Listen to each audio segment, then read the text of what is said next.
Guardians is a 2017 Russian superhero film, directed by Russian-Armenian filmmaker Sarik Andreasyan. The film tells the story of a team of Soviet superheroes created during the Cold War. The team includes representatives of the different nationalities of the USSR. Each of the protagonists' superpowers reflect the strengths and traditions of the people of the USSR. Guardians was met with strongly negative critical reception in Russian media, with many considering it to be one of the worst films ever made. It debuted atop the Russian box office. However, its gross quickly dropped, and Guardians is believed to be a box office bomb. The film was released in the United States with an English dub by Shout Factory on December 5, 2017. During the Cold War, a secret organization known as Patriot gathers a team of Soviet superheroes, altering and augmenting the DNA of many selected individuals throughout the former state's territory in order to defend the motherland from superhuman threats. The team includes representatives of the different nationalities of the Soviet Union. Arseny, codenamed Arsis, can change into a huge, incredibly strong bear man. Temerkin, codenamed Khan, has super speed and wields a pair of curved swords. Lernik, codenamed Lur, has the ability to control earth and stone. Finally, Xenia has the power of invisibility and can transform her body into water. The program succeeds where a second program called Module 1 fails. This prompts Professor August Kuratov, Stanislav Shirin, creator of Module 1, to flee to the remote wilderness, away from Soviet authorities, to continue working on his experiments. When the military is summoned to arrest him, he bombs the Patriot laboratory, surviving because he was covered with some chemicals.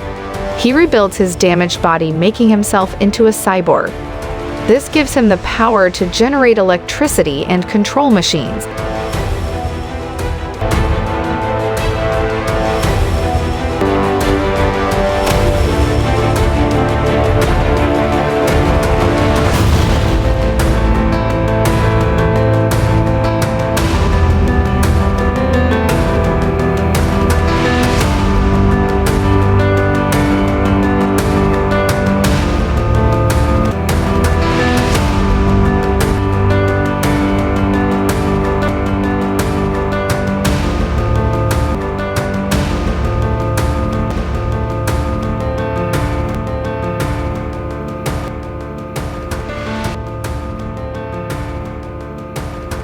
He also created an army of clones of himself and sets out to prove to the world that he is a genius. After the explosion, Arsis, Lur, Khan, and Xenia go into hiding for years. In the present day, several walking robots used in a training exercise turn against their supervising officials and kill them. This leads to the Ministry of Defense holding a meeting and deciding to revive the Patriot organization under the leadership of Major Elena Lorina and to locate their missing super agents. She finds Lur spending his time meditating in the Khor-Virap monastery in Armenia, Khan living on the steppes of Kazakhstan, Arsis in a remote cabin on the Puturana Plateau in northern Siberia, and Xenia performing stunts in a circus in Moscow. Their first task is to raid Kuratov's laboratory within an old factory, but they are captured. Kuratov offers the Guardians a chance to join him, but they refuse. This angers him, and he keeps 3 of them trapped within a magnetic force field and injures Lur. He later goes to a military facility at Nogins to take control of the tanks and other vehicles stationed there. Using them, he launches an invasion of Moscow and makes preparations to use the Ostankino Tower and the Federation Tower for his Module 2 project. He intends to transmit a signal through an old Soviet satellite, which will then be sent to every other satellite orbiting Earth, and use it to seize control of all technology in the world.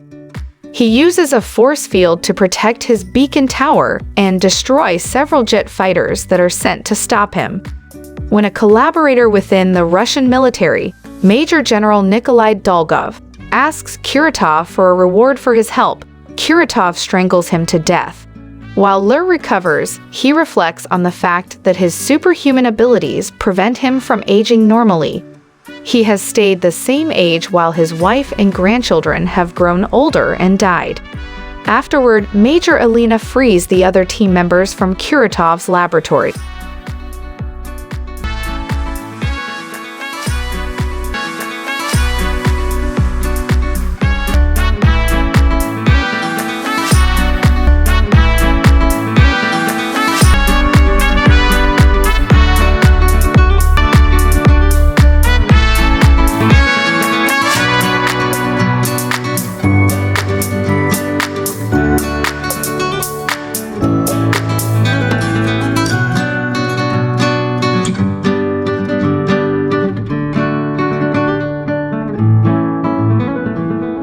She sends Kuratov's former rival to study one of Kuratov's clones. Unfortunately, the real Kuratov releases poison gas to kill him. Arsis and the other Guardians are trained in the Patriot's facility and are given suits and weapons. The Guardians go to Moscow, Xenia and Arsis advance through the streets. Lur defeats several soldiers patrolling an underground car park, and Khan uses an airplane to try to fly above Kuratov's force field. The three Guardians enter a shopping mall and begin crossing an iron bar linking it to the tower beacon, but are shot at by more of Kuratov's troops on another pipe. Khan jumps from the airplane swinging on a grapple line to slice the pipe, causing Kuratov's troops to fall. While the other Guardians try to figure out a way to destroy the power source for Kuratov's beacon, Xenia grabs the power source to short-circuit it. She is injured, but this does temporarily disable the beacon's transmissions, causing the force field to collapse. The Guardians battle Kuratov again on the platform at the top of the tower, but fail to defeat him. Khan uses his super speed to tie all of the Guardians to a grappling rope and attach it to an airplane to escape. Kuratov interferes with the plane's controls, but Khan cuts the grappling rope and they fall into a river before the plane crashes. As they emerge from the river, they consider going back to Kuratov's beacon to destroy it and kill Kuratov, but Major Alina arrives and commands them not to. She tells them that as superhumans, they can also pool their energy and release it as a blast, but doing so might be fatal. The Guardians touch each other and generate a blast of energy, much akin to a Genkidama Akka spirit bomb that destroys Kuratov's tower, and the skyscrapers supporting it, causing Kuratov to fall to his death. Major Alina says that while Kuratov boasted that he created the Guardians, they really created themselves. The Guardians recover, rendezvousing with Major Alina on a bridge in the rebuilt Moscow. Although they choose to go back to their normal lives, they also consider continuing their service to the Patriot organization. As they walk away, Alina tells them that we found other Guardians. In a post-credit scene, Alina is seen attacking a soldier after his truck stops. When she questions the soldier, he tells her that Ferrum has sent him as part of an unspecified mission.